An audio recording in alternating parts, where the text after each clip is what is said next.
Hi guys, welcome back to my channel. I'm Kat and this is Catadactyl. So today I'm doing my June wrap-up part 1 and I have had a great reading month so far. I participated in the Queer Lit Readathon. Today I am going to talk about 2 books that I DNF'd and then 14 books that I finished. So without further ado, let's get into it. Oh, and every single book has queer elements in it and I will let you know what kind of representation there is. Okay, so let's start. So the first one that I DNF'd is History of Violence by Edouard Louis. So this is a French translation. I just could really not get into this. So we are following Edouard. This is a memoir about his 2012 assault and the fallout thereafter, like in the following year. It's not that I couldn't follow his storyline or that I wasn't interested in that. It's that I hated his writing style. He is telling the story through other people talking about him to other people, if that makes sense. Like a lot of it is him listening in on his parents or his sister gossiping about him to other people. So it's a very like indirect way to tell the story, as well as he doesn't believe in punctuation. So there are no quotes for speaking dialogue, which I never realized that was something that I needed until it was completely gone. Like it just does not exist. So this was a DNF for me, and I don't think I'll read from him again because if that's just his writing style, that's probably how his books are. So it's just not for me. Okay, the second DNF is Girl Heart Girl by Lucey Sutcliffe. So this one caught my eye just because I thought it would be a quick, easy, like lesbian romance to read through. I started it and it is simultaneously written very childishly and pretentiously. So I think the point where I started to lose my patience was when the author said she read the whole Harry Potter series when she was 5, which led me to have a very long debate with my husband about if that was even possible. We decided it is, but the person would have to be like extremely well read and anyway, that's not the main problem, but that's something that annoyed me. And the writing didn't get better, and I just couldn't anymore. So, not for me also. Okay, so a 2-star book that I want to talk about is We Set the Dark on Fire by Tehlor K. Mejia. Now this is a bit unfortunate because this was the group read for the Queer Lit Readathon, and I did not get on well with this at all. So, we are on an island where there is a legend that basically creates a world where every rich man gets 2 wives. One who is essentially like the cold planner analytical one, who is the first, and then there's the second who is the very hot, beautiful, childbearing one. So I already don't really like the premise. I didn't realize that that was the world it was going to be. I don't really like that at all, so off to a rough start in the beginning. But the thing that I don't like is that so the main character goes to the finishing school, she gets placed with a husband. The husband is one of the top political people, and then the main character may or may not get involved with the revolution, which is a great concept in theory, but the writing was very heavy-handed, where like there would be a really good line and then the author would explain said line. So any subtlety, any like cleverness or like breadcrumbing, twists and turns, they were kind of removed. Like I saw everything from like the very beginning. Like, yeah, because it was just kind of painted with a heavy hand, I think. So 2 stars, I don't really recommend it, but maybe it just was not for me. So now we're into the 3-star books, and I'm gonna talk about Don't Call Us Dead by Danez Smith. This is a poetry collection about growing up as a gay black man in America.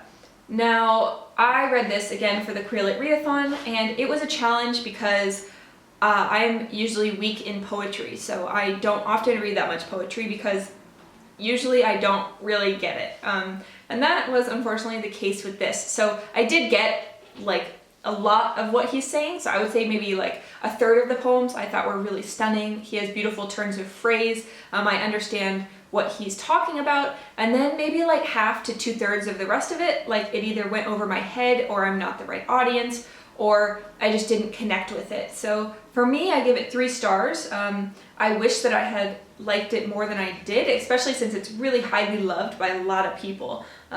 So if you are a big poetry person, don't listen to me because I don't usually gel well with poetry just normally. So if you love poetry and you get on well with all sorts of poetry, then don't listen. Yeah, because I'm just not lucky with poetry. Okay, so another 3-star is Openly Straight by Bill Konigsberg. This one, basically a boy in high school is very out and proud. He's like president of the Gay Straight Alliance, like his mom is the president of the regional like gay community organization committee. And when he goes to when he goes to a boarding school that's far away from where he lives, he decides that he is going to be openly straight. So he's not going to tell people that he's gay. He's going to kind of revert. So essentially he puts himself back in the closet because he feels like being openly gay puts a barrier between him and other men. And I thought that it was a good idea, but I actually ended up hating the character. Like a lot of the things the character did I hated, and then also like it lost steam halfway through. It just like totally like I didn't know what we were doing. So this is a 3-star for me. I really liked his writing style, but I did not like this story.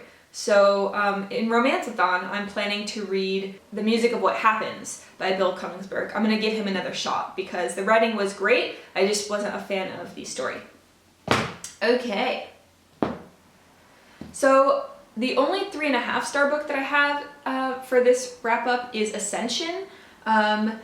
And this has lesbian, bi, and polyamorous rep, as well as disabled main character rep. So we are following Alana Quick, who is a sky surgeon, basically an engineer for spaceships. And she stows away on a ship that is leaving her planet, and she becomes kind of part of a crew. There is the captain, then there is a girl who keeps disappearing and appearing, there is a man who thinks he's a dog/wolf, and there is the doctor who is kind of in a relationship with the captain, and they are hurtling into deep space when suddenly they are framed for something and all hell breaks loose. So this book had so many good elements, but I think there was just trying to do way too much, that there were some plot holes that were left uncovered. So yeah, that's why I give it 3.5 stars, because I feel like all of the characters weren't fleshed out enough because there were too many, and also not enough time spent with each individual character. And then also I really don't generally like plot holes. So 3.5 stars for me, but I did really like the writing style. So if Koyanagi has other works, then I will probably read them in the future. So during Queer Lit Readathon, when I could not read History of Violence, which was the French translation, I switched to Moonstone, which is an Icelandic translation from Sjon. And this is following Iceland during the eruption of the volcano and when the Spanish flu comes ashore. And we are seeing all of this happening through a boy who turns tricks for spending money.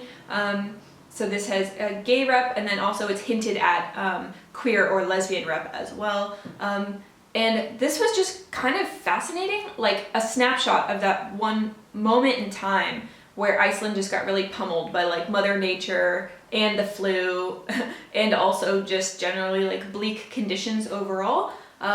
So yeah, I really recommend this. This was odd, short, very fascinating. Like I have such a vivid imagery in my mind of this story. So yeah, Moonstone by Sjon, I gave it 4 stars. It was great. Another 4-star book that I read was Deposing Nathan by Zack Smedley. And in this one, we are following 2 boys who used to be best friends and hang out together and kind of explore what their relationship means. But it is told through the deposition of Nathan, because however the relationship went, it ended with one of them being stabbed, taken to the hospital, and now there is a huge court case, and you're finding out what happens through the deposition. So this book was 4 stars.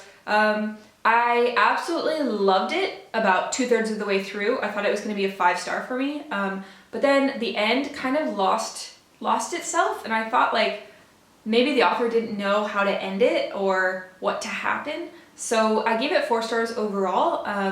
It is quite serious, some of the stuff that happens in the book, and I wish that it had just been like the last 1/3 of the book had just maybe maintained a different momentum. Yeah, that's all I'm gonna say about that one. I was kind of let down a bit, so that one is still like a little sore for me. Alright, so another 4-star book that I read was These Witches Don't Burn by Isabel Sterling. So this was awesome. It's great. So we're following a coven of elemental witches who live in Salem. And our main character is a lesbian who runs a like apothecary candle gemstone store while also being in high school. And when she goes to her senior bonfire, they find an animal which has been cut open and a pentagram on fire on the ground. And they think that something might be afoot. And the only person that she can look to for help is her ex-girlfriend, and someone that she does not want to talk to at all. So this book has excellent like queer representation, pretty much everything you could think of, although the main character is lesbian and has lesbian bisexual relationships. So this was great. It was so good. If you like witches, then this would be for you. I could not see the ending coming, and it does read kind of like a thriller. Like, it is so good. I can't really get over it because it was so good. I wish that the second one was here already, because it's definitely a series. It's not a standalone. So I'm kind of sad it just came out because that means like the next one won't come out for a good while, but I am highly anticipating it. So if you like YA or high school setting or queer romance or thrillers or witches or lesbian witches, then this would be for you. It was really good. So the next 4-star book that I want to talk about is If I Was Your Girl by Meredith Russo. So in this one, we are following a main character who has decided to transition their body. So they've taken a year off school and they transition and then they go to a different school as a woman. And when they go to school, they're really nervous about what will happen and if anyone will find out. But instead, they have kind of being the new girl and people really like them and things seem perfect. And as you can imagine, it doesn't necessarily stay perfect. This book was really good. I really recommend it. It gets 4-star, not higher though for me, because some of the stuff in the ending, I thought it was so rushed, and I wish that more time had been spent exploring the ending more. I thought it was just kind of like oh, and that happened, okay, it's over. And I was like, wait, what? So yeah, I wish I had seen more. But I really did love Meredith Russo's writing style. So for the Romanceathon, I'm also gonna read Birthday by her. Another 4-star book that I want to talk about is Radio Silence by Alice Oseman. Now, I know that this is a lot of people's favorite books of all time. Paperback Daydreams, I believe, it's her favorite book of all time. And I know it's a lot of other people's favorite books too, so there's like a lot of hype for this book, and it is really, really great. I just think that I'm a bit older to give it a full 5-star. So for me, it's 4-star because we're following a main character who is in high school and is struggling with deciding if they want to go to university. Why are they studying so hard to be the head girl?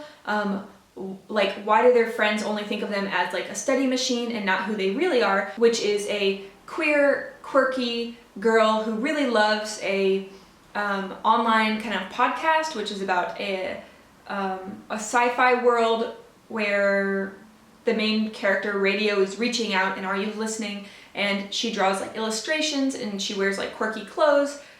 And it was so good. I felt these characters so strongly. I really, really loved it, but I really did not enjoy some aspects of this, and I can't get into it because it will be major spoilers, but some of the things I did not like, but most of it I really did like, so that's why I give it 4 stars overall. I think that if I had read this like while I was in high school or when I was in university and I was trying to decide like my life trajectory, this would have hit so much harder. So I really recommend it for anyone in high school, university. Read it, it is so good. And the cover is also stunning. Radio Silence by Alice Oseman. And my top 4-star books of the month were the Silken Steel series by Ariana Nash and Pippa DaCosta. So I didn't know that this was going to be so amazing, but it absolutely was. So I read the first one, which is Silken Steel, and then I read the second one, which is Iron and Fire, and then I went to read the third one, and guess what? It's not out yet. It comes out later this year, so I am highly anticipating it. In this one, we are in a fantasy world where there are basically 3 sets of beings. There are dragon shapeshifters, there are elves, and there are humans. So the humans have kind of been pushed to the fringes, and kind of what we're dealing with more is elves and dragons. So our main character is Edouard, who is one of the last strong elven assassins, and he is being sent to murder the dragon queen, who is the head of the Amethyst clan. And the other person that we're following is Lysander, who is the son, kind of the black sheep son of the queen. And he is often looked down upon because he doesn't want to breed with any females, and he is kind of like a rebel, and he is gay. So, when the elven assassin Edouard tries to kill the queen, he is captured, and he is basically kept there and tortured for information about the elves, and things ensue. But this is not simply like other trashy shifter novels, which I am not throwing any shade. I love those as well, but the political intrigue in this and the character development and character background, character motivations are really fleshed out. It is amazing. It is so good. So if you like dragon or elf or fantasy stories, I really, really recommend it. It is so good. I cannot wait for the third one. I want it now. Oh, I want it right now. It is so good. Yeah, I cannot wait. And I was so pleasantly surprised because I did not expect to be that engrossed in it, but yeah, I really also appreciate that the author is letting the characters develop their romance, their attachment to each other over time. It wasn't just like in the beginning like insta love and then they're together like the whole trilogy. Like there is some drama, there is some separation, there is some just misunderstandings in general, you know what I mean? Like ships passing in the night situation. And yeah, so angsty, tension, dragons, revolution. It's lovely. So next I have 2 4.5-star books. So this is Princess Ever After by Katie O'Neill.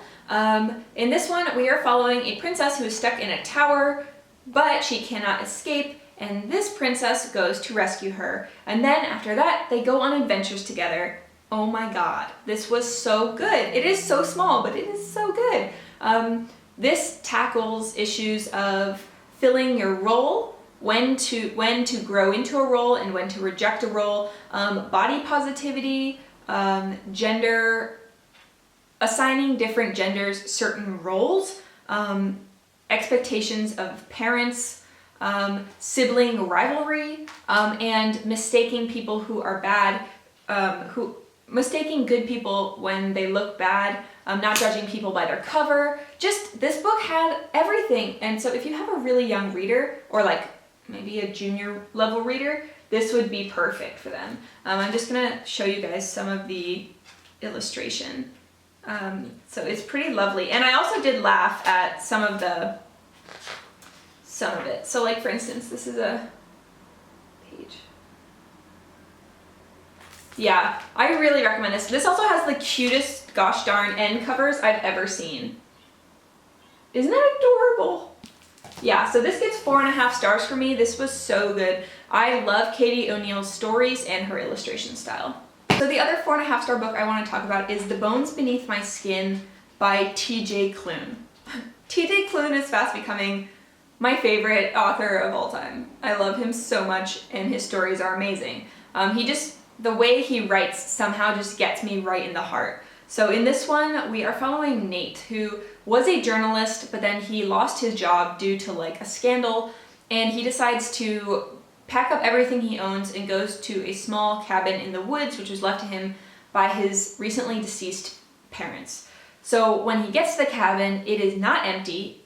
There is a man named Alex who is big and holding a gun in his face, and a little girl named Artemis Darth Vader.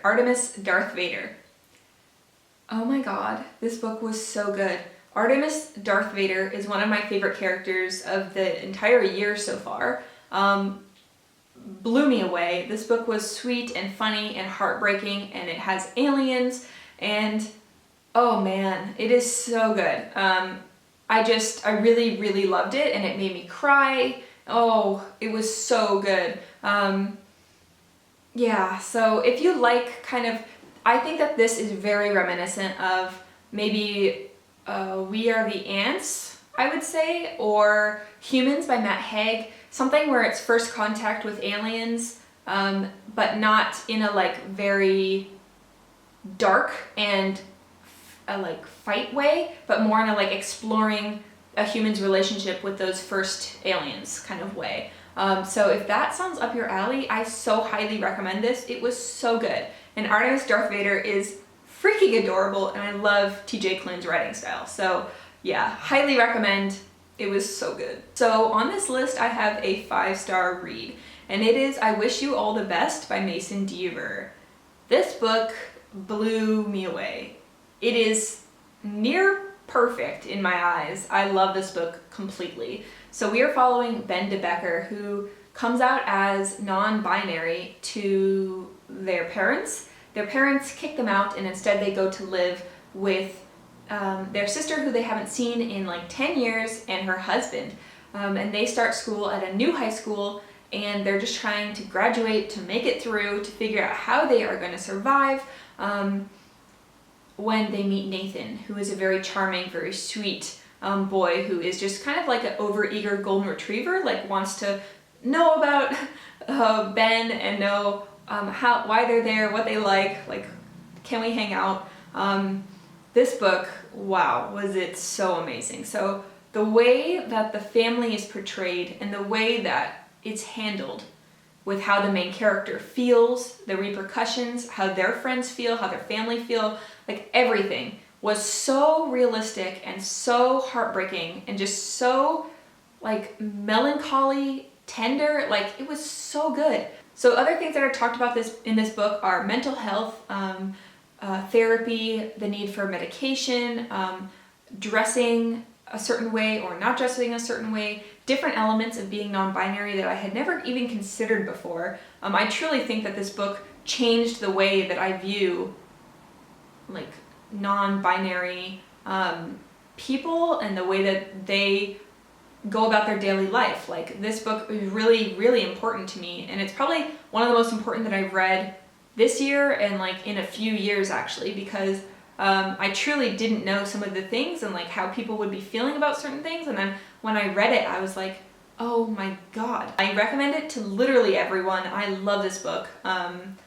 Yeah, I can't say enough about it.